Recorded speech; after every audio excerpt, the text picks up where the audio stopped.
What's your goal?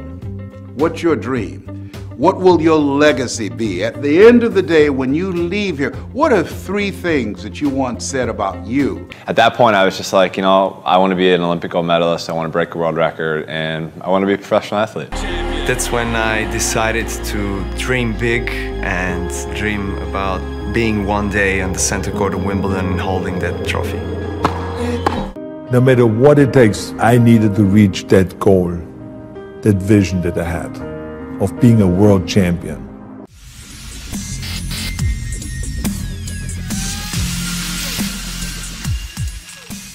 I had 2 older sisters that I kind of looked up to, and for them having the chance to travel nationally and internationally, you know, Whitney was on a national team with people I looked up to, and you know, she would always come back with like autographs and stuff, and I was like, I want to do that. I want to be on those teams. I want to travel the world, and at that point, I was just like, you know, I want to be an Olympic gold medalist, I want to break a world record, and I want to be a professional athlete. And those goals that I thought about every single day kept me coming week after week and year after year until I was able to accomplish them. Belgrade, as many cities around Serbia, has suffered a lot because of war. Many people have had the doubt of what tomorrow brings. They were not certain they are able to support their children, and in this particular situation were my parents too. Knowing what we have been through actually strengthened my character. I used to run around outside of our restaurant, and very nearby something was going on, some kind of construction. I asked the workers, and then they told me that they're building tennis courts. I never heard the word tennis. I knew football and some other sports, but tennis was absolutely new to me and to my family. Fell in love instantly with the sport. I used to play for hours against the wall. On the television, I watched Pete Sampras play for his first Wimbledon title. That's when I decided to dream big and dream about being one day on the center court of Wimbledon and holding that trophy. Here's the goal, and whatever it takes to get there, I will do. So I was doing my daily work, cleaning the guns and going to the shooting range, marching 20 miles a day and crawling around up hills with weapons, running at 5 in the morning with heavy combat boots and all of this stuff. And when everyone just almost drops dead at night and is totally exhausted, I worked out 3 hours and got up early in the morning again to do my sit-ups and my push-ups and my chin-ups. There was a clear conflict, a dilemma, because the lifting was not a traditional sport for them. They didn't like the idea. They didn't even have the equipment. I had to go and figure out every way possible to do dips between chairs, or put a bar across 2 chairs and do upside down rowing. Everyone would say this is the wrong direction that I'm going, or I'm in a dream world, that I'm useless. Whatever it was, I said, I'm going to break through that. No matter what it takes, I needed to reach that goal, that vision that I had of being a world champion. If you give enough people what they want, they will give you what you want. I can remember as he's listening to Jim Rohn, when the end comes for you, let it find you conquering a new mountain, not sliding down an old one. And unbeknownst to me, those messages, they're programming my mind. And it helped me to begin to develop a mindset of possibility. I want you to think about your goals and dreams of what you want to achieve on a personal level. Mine was to buy my mother a home, to take care of her. What is your goal? What's your dream? What is something that you want to do with your life? And I can say to you, based upon my own experience, I don't even know you, that it's possible.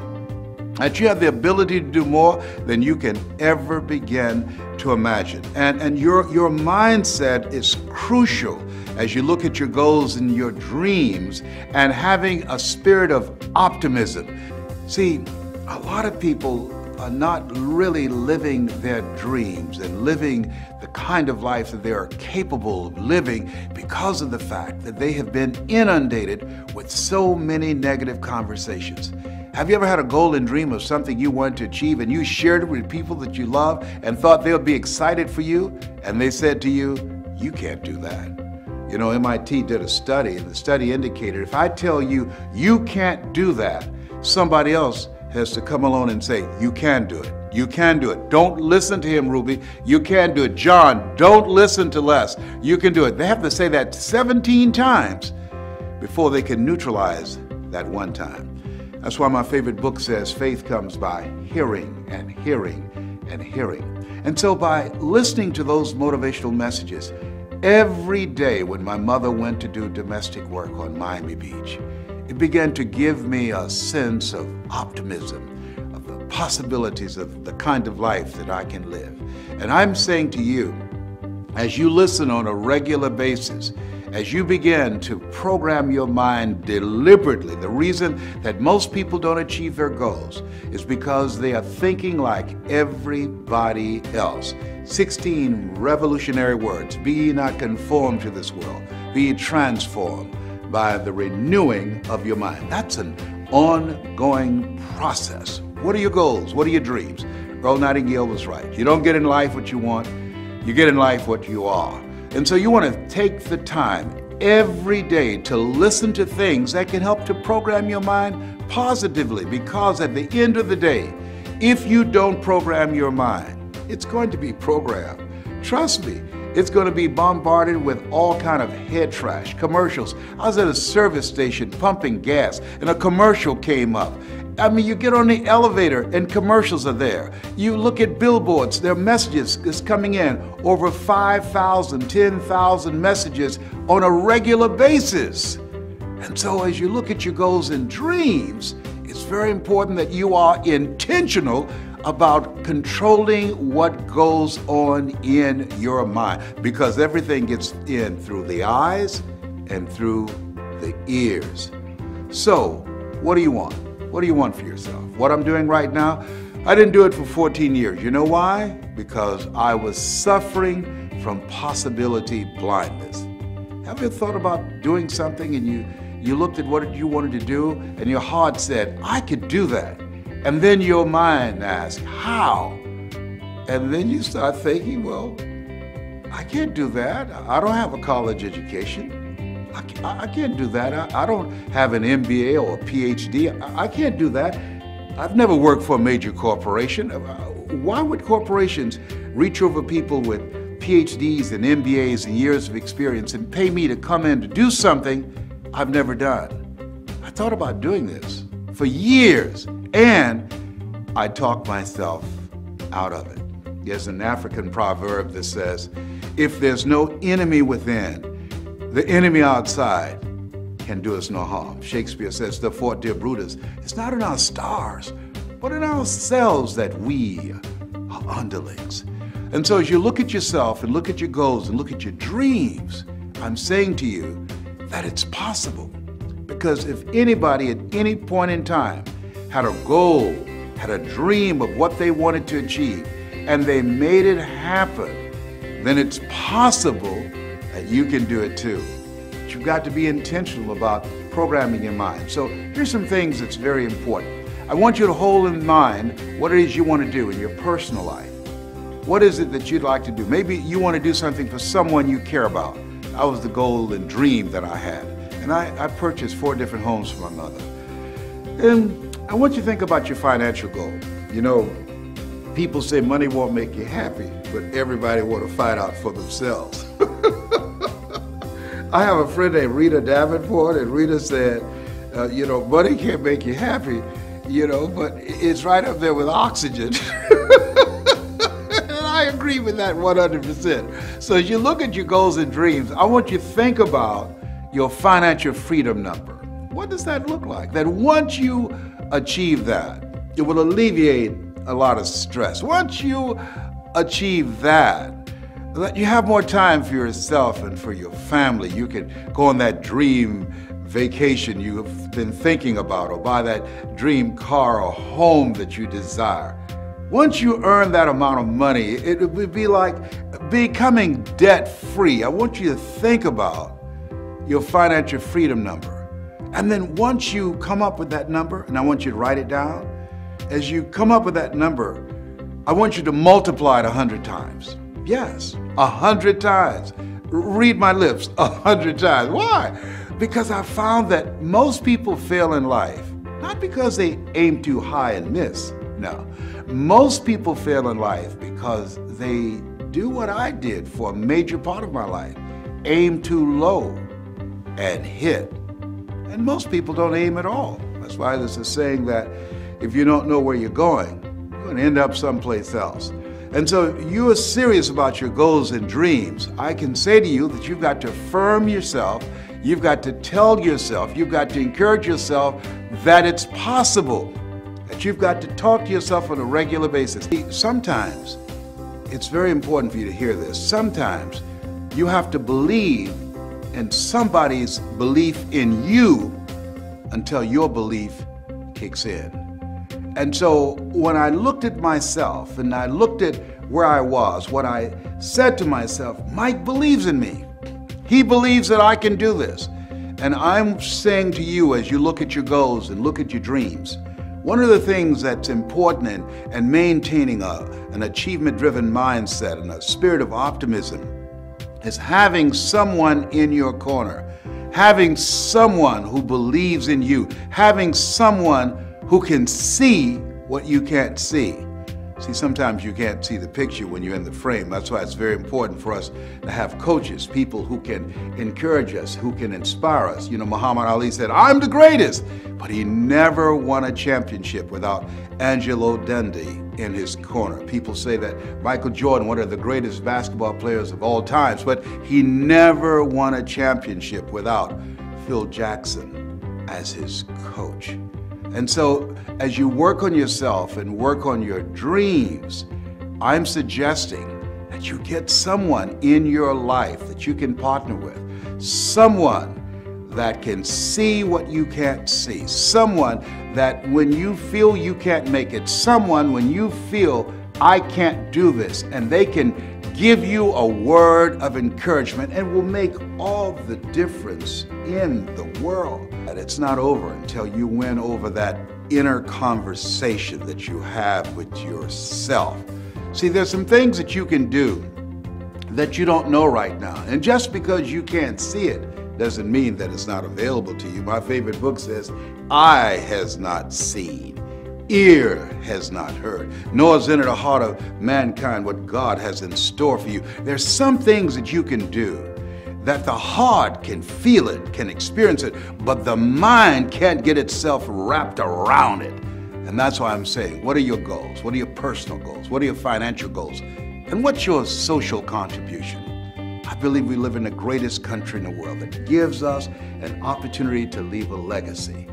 Hart's man said we should be ashamed to die until we've made some major contribution to humankind. One of the goals I have as a 17-year cancer conqueror is to let people know you are more powerful than cancer. One of the goals I have is to reduce the number of women who die from breast cancer. My mother was a 22-year breast cancer conqueror. One of the goals I have is to teach people, everyday average people outside of the church and outside of politics, both of which I believe polarize and divide people, but ordinary people who want to live an extraordinary life, how to use their story, how to use their voice to make a difference, or use their knowledge to create a financial empire for themselves. What's your goal? What's your dream? What will your legacy be? At the end of the day, when you leave here, what are 3 things that you want said about you when you check out? Because we're going to all go. Nobody's figured out how to get out of life alive. A lot of people go through life not attempting to do anything big or major with their lives because they are trying to play it safe. Hello, listen to me. Hello, there's no safe position in life. Hello? There's no safe position. You can't get out of here alive. You're going to die anyhow. And people who believe that it's possible that they can have their dreams, these are people that are daring. Helen Keller said life is either a daring adventure or it's boring.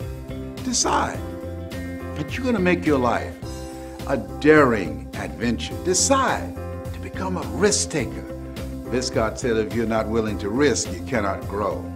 And if you cannot grow, you cannot become your best. And if you can't become your best, you can't be happy.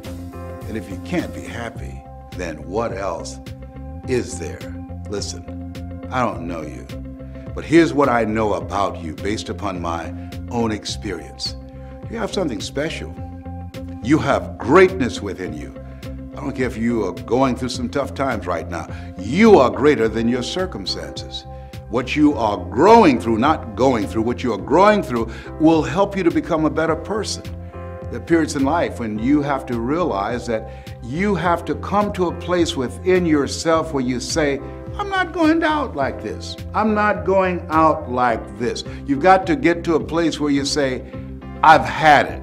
I was working on a job and they didn't like me and I didn't like them. They paid me just enough to keep me from quitting, and I worked just hard enough to keep from getting fired.